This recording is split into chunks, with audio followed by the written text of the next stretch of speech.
예수님의 이름으로 감사하며 기도하옵나이다. 아멘. 찬송가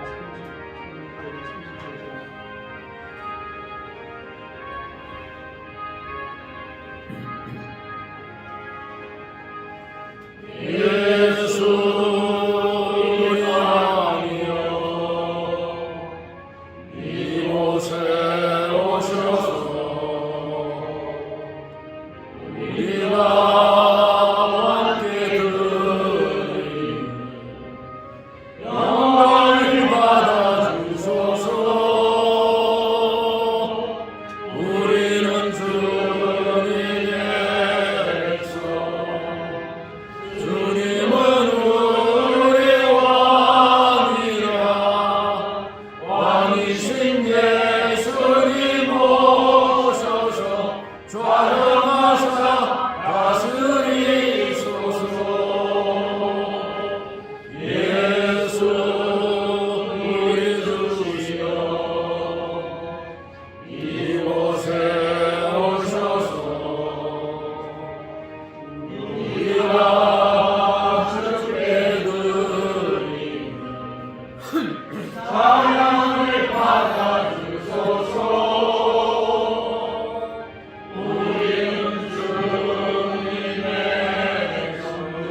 우리 주여, 주의 이름이 온 땅에 어찌 그리 아름다운지요.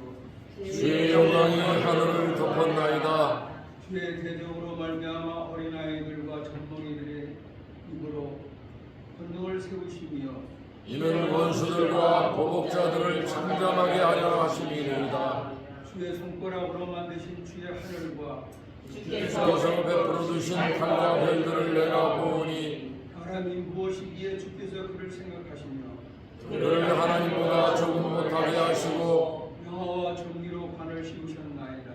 주의 손으로 만드신 것을 다스리게 하시고 만물을 그의 발 아래 두셨으니 곧 모든 소와 양과 들짐승이며 공중의 새와 바다의 물고기와 바닷길에 다니는 것이니이다.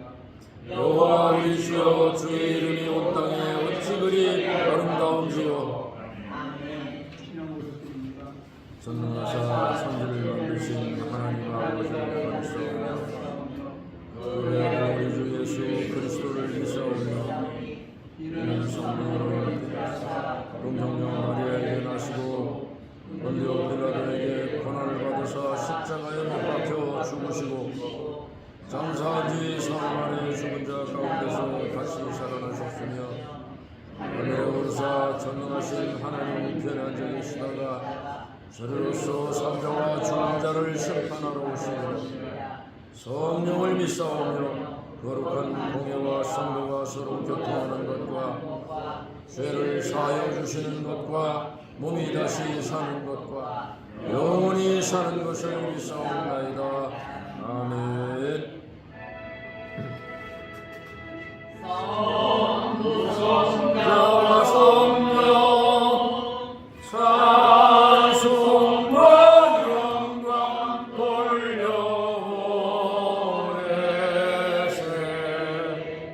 애초로 지금까지 또 영원 무궁토록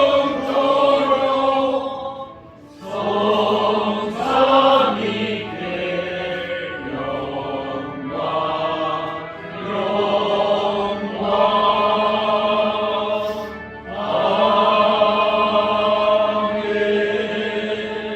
목사님 대표님 있으십니까?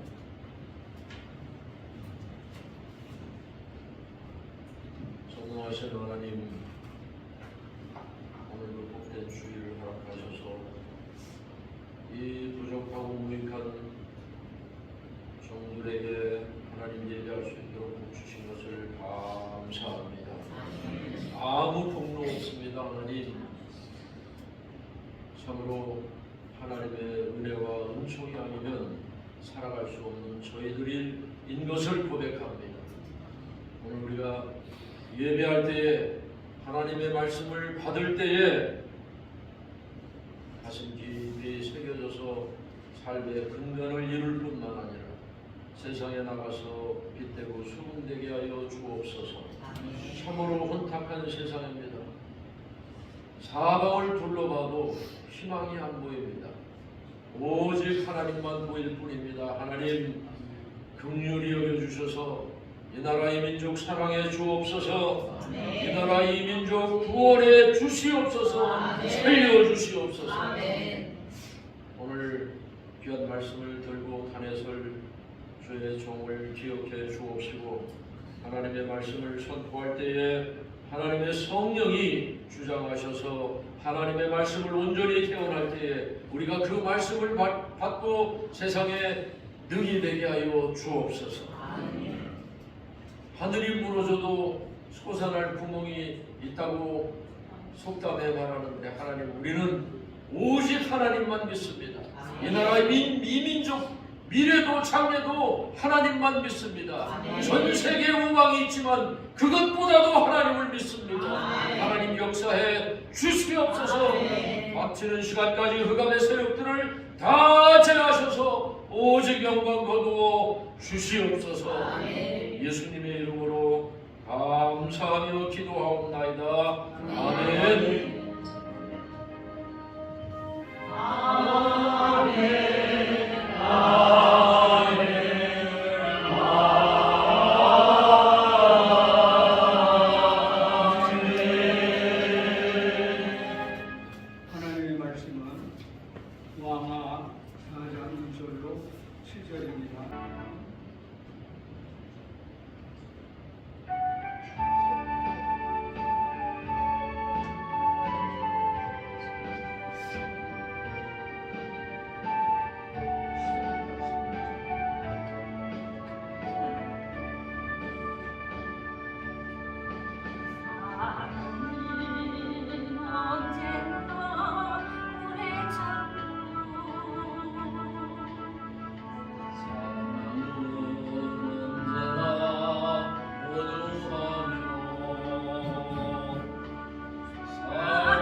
사랑은 성내지 아니하며 진리와 함께 기뻐하네. 모든 것 감사주고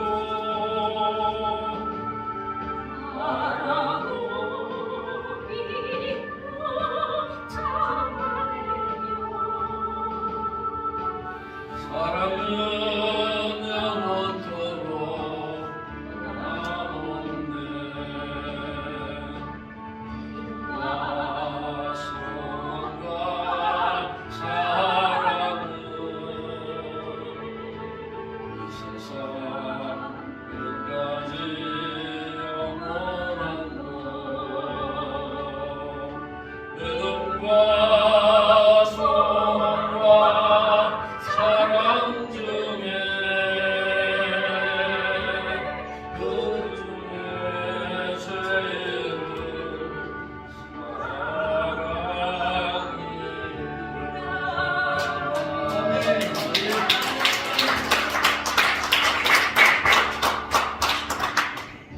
분이 잘 맞아서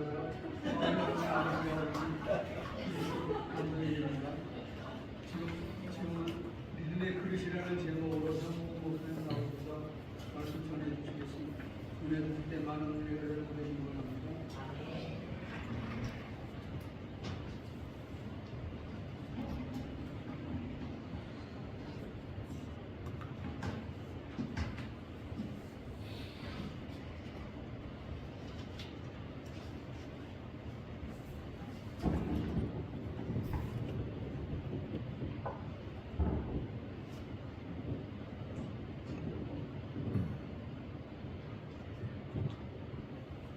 할렐루야.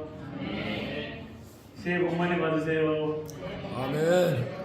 신정에도 새해 복 많이 받으시고 부정에도 새해 복 많이 받으시고 모두 다 인사가 더블 인사가 되어서 안타까운 일들이 많이 일어나고 있습니다. 모든 상황을 놓고 하나님께 기도해야 됩니다. 문제가 있을 때 그 문제를 하나님께 가지고 나와야 합니다. 나라의 문제도 가정의 문제도 자신의 문제도 다 하나님 앞에 가지고 나올 때 해결될 줄로 믿습니다. 오늘 본문은 엘리사가 열왕기하 4장에서 행한 5가지 이적 가운데 하나입니다. 엘리야와 엘리사 스승과 제자인데 사역의 특징은 조금 다릅니다. 스승 엘리야는 스케일이 좀 크죠. 왕을 상대하면서 국가적으로 큰 일들을 많이 하고 있습니다.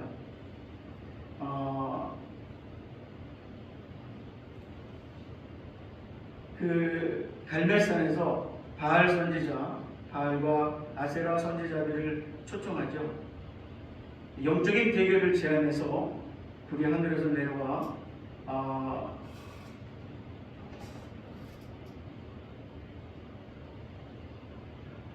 재물을 태웠습니다. 바알의 선지자 450명이 850명의 영적 싸움을 제안했는데 갈멜산에 나온 것은 450명의 바알 선지자들이 나왔습니다. 그렇게 소리를 지르고 자기의 몸을 막 상하게 하면서 간절하게 기도했지만 아무 일도 일어나지 않았습니다. 그런데 엘리야는 여호와여 내게 응답하소서, 내게 응답하소서. 이 백성으로 주 여호와는 하나님이신 것과 주는 저희 마음을 돌이키게 하시는 것을 알게 하소서 하며 여호와의 불이 내려와 번제물과 나무와 돌과 흙을 태우고 또 벼락물을 핥았다라고 이야기하고 있습니다. 오직 여호와가 우리 하나님이신 것을 보여주십시오. 그런데 불이 하늘에서 내려와 그 제물을 태우고 정말 여호와가 하나님이시구나, 그것을 보여주었습니다. 그렇게 해서 온 백성이 하나님께로 돌아오는 큰 일을 행하고 왕과 상대하면서 국가의 운명을 바꾸는 일을 엘리야가 했습니다. 반면에 그 제자 엘리사는 대부분 소소한 일을 합니다. 가볍고 개인의 문제를 해결하는 일을 주로 많이 합니다. 오늘 말씀도 그 중에 하나인데, 우리가 생각하기는 엘리야는 위대한 선지자이고 엘리사는 평범한 선지자인가? 그렇지 않습니다. 큰 일을 하든 작은 일을 하든 하나님께서 맡기신 그곳에서 맡기신 사명을 잘 감당하면 그게 위대한 하나님의 사람인 줄 믿습니다. 남들이 보기에 엄청나고 크고 대단한 것이 아니라 하나님이 맡기신 일을 그 자리에서 성실하게 끝까지 감당하는 것입니다. 그것이 어머니의 자리일 수 있습니다. 아버지의 자리일 수 있습니다. 교회에서 하는 어떤 역할일 수 있고 또 직장에서의 역할일 수도 있습니다. 어쨌든 내가 할 일을 꾸준히 끝까지 변함없이 하는 것이 위대한 일이라 할 수 있습니다. 그래서 엘리야는 위대하고 엘리사는 그렇지 않다. 아닙니다. 둘 다 위대한 하나님의 사람이었습니다. 엘리사 시대 선지자의 제자들의 아내 중에 한 여인이 엘리사를 찾아왔습니다. 요즘으로 말하면 신학생의 아내가 교수님을 찾아온 것입니다. 엘리사에게 부르짖습니다. 당신의 종 나의 남편이 이미 죽었는데 당신의 종이 여호와를 경외하는 줄을 당신이 아시는 바입니다. 이제 빚준 사람이 와서 나의 두 아이를 데려가 그의 종을 삼고자 합니다. 신학생의 아내는 힘들게 가난하게 좋은 날을 보지 못하고 사는 중에 남편이 죽었습니다.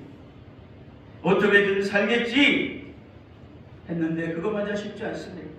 빚쟁이가 두 아들을 종으로 삼겠다고 하는 것입니다. 두 아들을 빼앗기게 생겼습니다. 이럴 수는 없다. 이 여인이 하나님의 사람에게 찾아왔습니다. 구약시대에 하나님의 사람에게 왔다는 것은 하나님께 왔다는 것입니다. 우리가 살아가면서 항상 좋기만 하고 잘 되기만 하고 고생 끝에 낙이 오고 그러면 좋겠죠. 하나님의 뜻을 우리는 잘 모릅니다. 여기 신학생의 아내와 같이 일상이 무너지는 일, 어떻게 나에게 이런 일이 생길 수 있는가? 말이 안 되는 일이 생겼다. 이럴 때 어떻게 하는가? 여러분, 누에고치는 자기 입에서 나오는 실로 자기 집을 짓습니다. 그런데 사람은 자기 입에서 나오는 말로 자기 인생을 짓는다고 합니다. 그래서 좋지 않은 말을 입 밖에 내면 안 됩니다. 좋은 말을 자꾸 해야 됩니다. 긍정적이고 희망적이고 창조적이고 건설적인 말을 자꾸 해야 합니다. 그리고 기도해야 합니다. 지금 신학생의 아내가 그냥 삶을 포기하고 살아서 뭐하나? 그렇게 하지 않고 하나님께 나왔다는 것, 하나님께 나오면 하나님이 문제를 해결해 주신다는 것을 믿고 있는 것입니다. 하나님은 우리의 삶을 다 보고 계시고 다 알고 계시는 것입니다. 그리고 어떻게 해야 하는지도 다 계획이 있으신 분이 하나님이신 줄 믿습니다. 문제가 있다면 일단 하나님께 나와야 합니다. 그분께 잡혀야 합니다. 그분 은혜 안으로 들어가야 합니다. 이전에 보면 엘리사가 그에게 이르되 내가 너를 위하여 어떻게 하냐 라고 말씀합니다. 우리가 하나님께 나오면 하나님의 말씀, 하나님이 하시는 말씀도 바로 그것입니다. 내가 네게 무엇을 해줄까? 이미 하나님은 답을 알고 계시는 것입니다. 문제 없는 인생이 있겠습니까? 문제 없는 인생은 아무도 없습니다. 문제가 없는 것이, 문제가 없다고 하는 것이 진짜 문제일 수 있습니다. 하나님께 와야 합니다. 하나님이 내가 너를 위해 무엇을 해줄까? 바로 이 와서 내 집에 무엇이 있는지 내게 말하라. 그가 이르되 계집종의 집에 기름 한 그릇 외에는 아무것도 없습니다. 주로 하나님이 일하시는 방식은 우리가 뭔가 가지고 있다는 것입니다. 그런데 우리는 아무것도 없다고 말합니다. 그러나 잃어버리고 나면 그때 압니다. 아, 내가 참 많이 가지고 있었구나. 우리가 필요한 것이 한 100가지 정도라면 없는 것은 2-3가지인데 말입니다.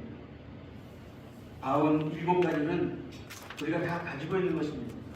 그런데 이미 가지고 있으니까 그게 눈에 안 보이는 거예요. 그게 귀한 줄 모르는 거예요. 지금 여인은 선지자 앞에 오긴 했으나 남편이 죽고 아들들은 종으로 팔려가게 생겼고, 난 왜 이렇게 팔자가 기구한가? 왜 이렇게 복이 없나? 그런 생각을 하고 있으니까 기름 한 그릇 외에는 아무것도 없다고 이야기합니다. 원래는 네, 기름 한 병은 있습니다. 이렇게 대답을 해야 됩니다. 그런데 있는 것에 대한 감사가 없는 것이죠. 우리는 생각해 봐야 합니다. 기름 한 그릇 외에는 아무것도 없나이다. 이게 아니라 기름 한 병 있습니다. 하나님 앞에서 우리는 있는 것을 자꾸 봐야 합니다. 그래야 감사할 수 있고 마음의 여유도 가지고 있을 수 있습니다. 사람이 부족하면 불안하고 패배의식에 열등감에 찌들면 판단이 제대로 되지 않습니다. 그렇게 되면 자기가 주고 묻질 무덤을 자꾸 자기가 파는 거죠. 제 무덤 제가 파는 거죠. 말에도 실수가 많고 부정적일 수 있습니다. 여유를 가지고 잘 보면 살 길이 보이는데 말입니다. 기름 한 병은 있습니다. 이렇게 얘기했어야죠. 이르되 너는 밖에 나가 모든 이웃에게 그릇을 빌리라. 빈 그릇을 빌리되 조금 빌리지 말고. 그래서 그릇을 많이 빌려왔습니다. 그리고 나서 4절에 보면 너는 내 두 아들과 함께 들어가 문을 닫고 그 모든 그릇에 기름을 부어서 차는 대로 옮겨 놓으라 하니라. 엘리사가 시키는 대로 의심하지 않고 순종한 여인은 빌려온 병에 기름을 옮겨 담습니다. 그릇과 병이 있습니다. 다 따르고 나면 기름이 멈춰야 하는데 계속해서 나왔습니다. 이 그릇 저 그릇 다 채우고 결국은 그릇만큼 채우고 그쳤습니다. 이것이 하나님의 일하시는 방법이라고 생각합니다. 마치 샘물처럼 얼마 되지 않지만 파내면 퍼내면 계속해서 흘러나오는 것 같습니다. 이것처럼 하나님의 은혜는 기름 그릇에 기름이 끓이지 않고 계속 나오는 것처럼 은혜의 샘에서 그치지 않고 계속 나오는 줄 믿습니다. 하나님이 그렇게 일하신다고 하는 것입니다. 아멘. 이것은 생각을 바꾸지 않으면 하나님을 체험할 수 없습니다. 한 방에 주시는 게 아니에요. 인생은 한 방이 아닙니다. 하나님은 샘처럼 오늘 말씀의 기름처럼 그렇게 역사하십니다. 한 방에 주시는 것은 우리에게 복이 되지 않을 수 있습니다. 어머니와 아들이 기름 작업을 같이 하는데 아들 보고 그릇을 가져와라. 그랬더니 이제는 다른 그릇이 없습니다. 아니 기름이 그때에 그쳤습니다. 신기하죠? 무엇을 말하는가? 그릇은 믿음입니다. 예수님의 공생의 기간을 통해서 쉴 수 없이 하신 말씀이 바로 믿음. 내 믿음대로 되어라. 내 믿음이 너를 구원하였다. 예수님이 제일 많이 하신 말씀입니다. 예수님은 누구를 보시든지 그 사람에게서 믿음을 찾으셨습니다. 그리고 믿음을 칭찬하십니다. 사람은 외모로 보지만 하나님은 중심을 보십니다. 그래서 예수님이 보시는 것은 오직 하나, 바로 믿음, 현재적 믿음이에요. 과거적 믿음도 미래적 믿음도 아니고 현재 네가 믿느냐, 이 믿음이 구원을 이루는 줄 믿습니다. 아멘. 내가 구원받았습니다. 무엇으로? 믿음으로. 근데 그 믿음은 과거도 현재도 미래도 아닌 현재 믿음을 가지고 있느냐라고 물으시는 것입니다. 우리가 하나님을 체험하려면 믿음이 성장해야 합니다. 큰 믿음, 견고한 믿음, 강한 믿음의 사람이 되게 해달라고 계속 기도해야 합니다. 그렇다면 믿음이 어떻게 커지고 강해질 수 있을까요? 믿음은 들음에서 납니다. 많이 듣는 거죠. 하나님 말씀 많이 듣고 보고 읽고 듣고 보고 그렇습니다. 요즘 저희 집에 이제 아내가 늘 성경을 쓰고 있습니다. 벌써 노트 한 권을 썼어요. 올해 시작했는데 계속 쓰고 있어요. 그냥 틈만 나면 앉아서 성경 씁니다. 쓰고 보고 듣고 읽습니다. 하나님 말씀 보는 거죠. 하나님 말씀 듣는 거죠. 잘 안 들리면 잘 보고 그리고 쓰는 거예요. 하나님 말씀 쓰면은요 그냥 눈으로 읽는 것보다 훨씬 더 집중력이 강해집니다. 그래서 요즘은 저희 같이 대화합니다. 성경에 이런 얘기가 있는데 이게 뭐죠? 물어봅니다. 저는 30년 동안 성경을 가르치며 살았습니다. 성경 선생님이 있으니까 쓰다가 궁금한 거 있으면 물어보면 제가 가르쳐줘요. 대화하고. 그래서 성경을 늘 놓고 쓰고 말하고 대화하고 하는 그런 일들이 오래 생겼어요. 그전에 뭐 혼자 썼습니다. 성경을 써오면 제가 그걸 책으로 묶어서 제본을 해가지고 줬어요. 그 성도들도 제가 성경을 써오면 그거를 사진, 자기 본인 사진 하나 가져오라 그래서 그걸 거기다 그 인쇄를 해가지고 한 페이지 넣고 그리고 성경 그 써온 걸 제본을 해서 책으로 만들어 주었습니다. 여러 명 그렇게 만들어 줬어요. 성경 쓰기가 참 좋은 일이에요. 요즘 성경도 안 갖고 다니는 사람들이 많습니다. 성경 안 보는 사람들이 많습니다. 그래서 제가 이제 그런 사람들보다 늘 그랬죠. 후tak 교인 되지 마라. 성경 저 선반에다 놔뒀다가 주일날 되면 후 탁탁 털어가지고 먼지 털어서 들고 나오는 그런 사람 되지 마라. 늘 성경 봐라. 매일 성경 봐라. 매일 말씀을 묵상하고 그 묵상을 주야로 그 성경을 주야로 묵상하는 자가 복 있는 자라고 했으니까 복 있는 삶을 살아가려면 하나님 말씀을 가까이 해라.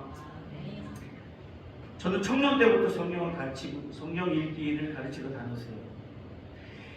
우리나라의 신학교에서 성경교육을 하면서 신학교육을 하면서 성경을 어떻게 읽는지 읽는 방법을 가르쳐준 학교도 선생도 사람도 없었어요. 제가 79년, 80년대 성경책 들고 다니면서 가르치러 다녔어요. 인천에 와서 600개 교회에다가 제가 편지를 보냈어요. 나를 초청해서 강의를 들으면 성경을 밤새도록 흥미진진하게 의대 팍팍 쏟아지게 성경을 읽을 수 있습니다. 성경을 손에서 안 놓고 읽을 수 있습니다. 여러분 성경 읽으시면 서너 장만 읽으면 졸리죠? 읽다가 졸리는 그런 성경 읽기 아니고 흥미진진한 정말 하나님 말씀 속으로 쑥 들어가서 그 말씀을 눈물 뚝뚝 흘리며 읽을 수 있는 방법을 가르쳐 주겠습니다. 제가 집사 때 인천에 수없이 많은 교회 다니면서 강의를 했습니다.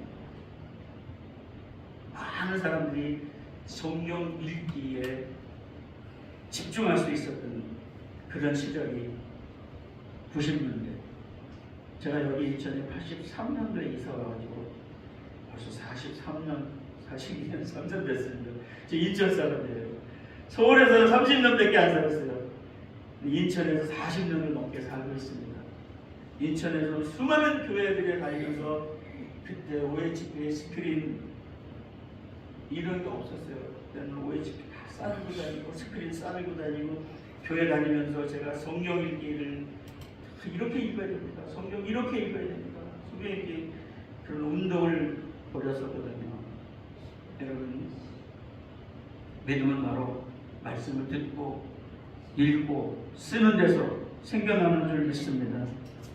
하나님 앞에 나와 기도할 때의 기도는 내가 원하는 것, 내가 가지고 싶은 것, 되고 싶은 것만 계속해서 요구하는 게 아닙니다.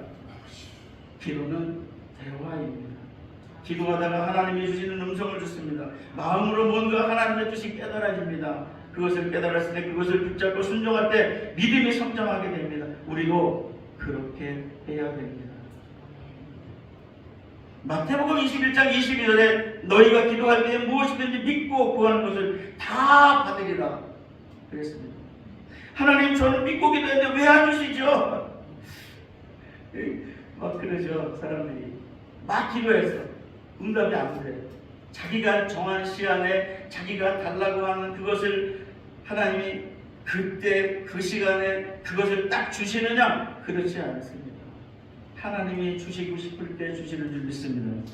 항상 우리는 내가 받고 싶을 때 내가 받고 싶은 것 그때와 그것을 달라고 응답이 안 되면 응답 안 해주신 것까지 생각할 때가 많습니다. 그러나 하나님은 항상 선한 것을 선한 때에 선한 방법으로 주시는 줄 믿습니다. 우리는 이 여인처럼 어려운 상황 가운데 살아가는데 상처도 있고 패배의식도 있습니다. 나는 왜 이렇게 힘든가? 낙심도 있습니다. 그래도 믿음이 있다는 것은 그 여인이 하나님의 사람 앞에 나왔다는 것입니다. 그것은 곧 하나님 앞에 왔다는 거죠. 하나님께 와서 엎드렸다는 거죠. 그리고 하나님의 뜻에 따라 순종함으로 그릇을 빌려왔고요. 우리도 하나님께 나와서 가지고 있는 그 문제를 하나님께 맡겨드려야 합니다. 그래야 하나님이 책임져 주실 줄로 믿습니다. 문제가 있어요. 문제가 없는 사람이 없어요. 나 문제 없어. 그 사람 그게 바로 문제야. 문제 없다고 생각하는 그 사람이 문제 있는 사람이라니까요. 문제 없는 사람이 어디 있어요. 다 문제가 있어요. 그래서 하나님 앞에 갖고 나올 때 하나님은 그 문제를 해결해 주시는 겁니다. 빌립보서 4장 6절에 보니까 아무것도 염려하지 말고 다만 모든 일에 기도와 간구로 너희 구할 것을 감사함으로 하나님께 아뢰라고 말씀하고 있습니다. 우리의 문제, 고뇌, 어려움을 맡아주시는 하나님께 감사하면서 하나님께 맡기면 하나님이 오히려 기뻐하실 줄로 믿습니다. 하나님은 우리를 너무 사랑하고 우리가 잘 되기를 바라니까 문제를 맡기면 그렇게 좋아하실 수 없습니다. 진짜 믿음의 사람은 쉬지 말고 기도해야 합니다. 시간만 나도 생각만 나도 기도해야 합니다. 신학생의 아내가 살 길이 열렸습니다. 은밀한 중에 기도할 때 은밀한 가운데 역사하시는 하나님이 그곳에 오셔서 기적을 일으켜 주셨습니다. 이것이 믿음의 결과입니다. 엘리사가 마지막 남긴 말입니다. 그가 이르되 너는 가서 기름을 팔아 빚을 갚고 남은 것으로 너 내 두 아들이 생활하라 하였더라. 이 기름을 팔아 빚을 갚고 두 아들을 잘 키워라. 할렐루야. 문제가 해결되었습니다. 하나님이 필요하니까 기적을 일으켜서 문제를 해결해 주신 것입니다. 여기서 가장 중요한 핵심 단어는 믿음입니다. 믿음. 한번 따라해 보실까요? 믿음은 그릇이다. 믿음이 그릇이다. 큰 믿음의 그릇. 적은 믿음이 아니라 큰 믿음의 그릇 가지고 하나님께 나와서 큰 능력받고 복을 받아 귀히 쓰임받는 2025년 축복받는 우리 은목회 목사님 사모님들이 다 되시기를 주님의 이름으로 축복합니다. 아멘. 기도하겠습니다. 걸어가시고 자비하신 아버지 하나님, 하나님의 사람 앞에 나온 선지자 생도의 아내가 하나님 앞에 엎드려 기도할 때에, 간구할 때에 그 문제를 들어 응답하시고 아름다운 결과, 결실 맺게 하신 것을 인하여 감사를 드립니다. 오늘 2025년 저희들의 삶 가운데도 하나님 함께 하셔서 이런 아름다운 믿음의 결실들이 삶 가운데 이루어질 수 있도록 도와주시옵소서. 아멘. 특별히 우리 은목회 목사님 사모님들 2025년 한 해를 살아가면서 믿음 그릇을 키워 하나님이 기뻐하시는 아름다운 삶을 살기에 부족함이 없도록 하나님 붙들어 주옵소서. 아멘. 주께서 함께 하시고 도우실 줄로 믿사오 감사를 드리며 예수님의 이름으로 기도하옵나이다.